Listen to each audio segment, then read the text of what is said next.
సత్యసాక్షి అనుదిన మన్నా ద్వారా మీ అందరికీ శుభోదయం. నేటి యొక్క వాగ్దానము కీర్తన 92:12. నీతిమంతులు ఖర్జూర వృక్షం వలె మొవ్వు మేయుదురు. ప్రియకుమార కుమార్తె, దేవుని యొక్క లేఖనము, ముఖ్యంగా బైబిల్ రచయితలు దేవుని యొక్క వాక్యాన్ని ఆనాటి స్థానిక ప్రజలకు అర్థమైన రీతిగా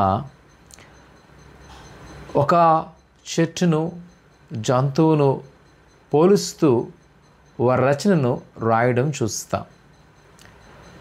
నీతిమంతులు ఎలాగుంటారు అంటేనంట, ఇక్కడ ఉన్న మాట ఖర్జూరపు వృక్షం వలె మొవ్వు మోయుదురు. ఖర్జూరపు పుష్పము మనం కానీ చూసినట్లయితే అదెంతో చాలా చక్కగా, అంటే ఒక గుత్తుగా మనకు కనబడుతుంది.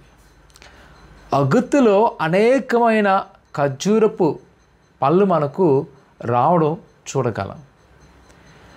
అంటే నీతిమంతులు ఎలా పోల్చబడుతున్నారు అని చూస్తున్నట్లయితే ఓ ప్రకాశమయముగాను, ఓ దీవెనకరముగా వారు మనకు కనబడుతున్నారు. నేటి దినాన మనలో చాలాసార్లు అనుకుంటాం, నేను నీతిగా జీవించడము అంటే ప్రభు అయిన యేసు క్రీస్తులో ఆసక్తిగా జీవించినప్పుడు అనేక మంది మనల్ని హేళన చేస్తుంటారు. నీవేనా నీతిమంతుడువు, నీవేనా పరిశుద్ధుడు అని. కానీ మనం ఇక్కడ గుర్తించవలసిన ఏంట, ఆ మనుషులు కాదు కానీ ప్రభు అయిన దేవుడు, ఆయన మనల్నంట గుర్తిస్తున్నాడు.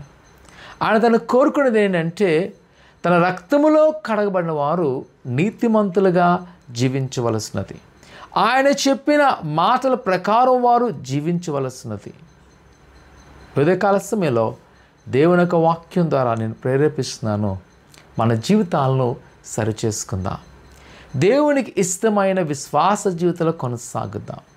దేవునికి ఇష్టమైనట్టుగా నీతిమంతులుగా మలచబడి ఈ తరములోనే నిందారహితుడిగా జీవిద్దాం.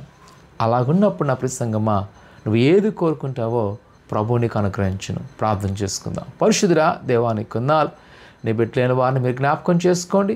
నీ దేవాశీర్వాదముతో నింపండి. వారికున్న ప్రతి కొదులు తీసివేసి ఆయన వారిని హస్తాల భద్రపరుస్తూ నీ గొప్ప కార్యములు చేసి నడిపించమని, ఆయన ఎవరైతే ఆయన భక్తితో నీతితో జీవిస్తున్నారో ఆయన వారితో వెళ్ళిపోకుండా, నిరాశపడకుండా బలపరచమని యేసునామమున తండ్రి, ఆమేన్. ప్రియకుమార కుమార్తె, ఆయన నమ్మకంగా నీతిమంతులకుండు ప్రభువుని సకాలంలో హెచ్చించును. దేవుడు దీవించును గాక. ఆమేన్.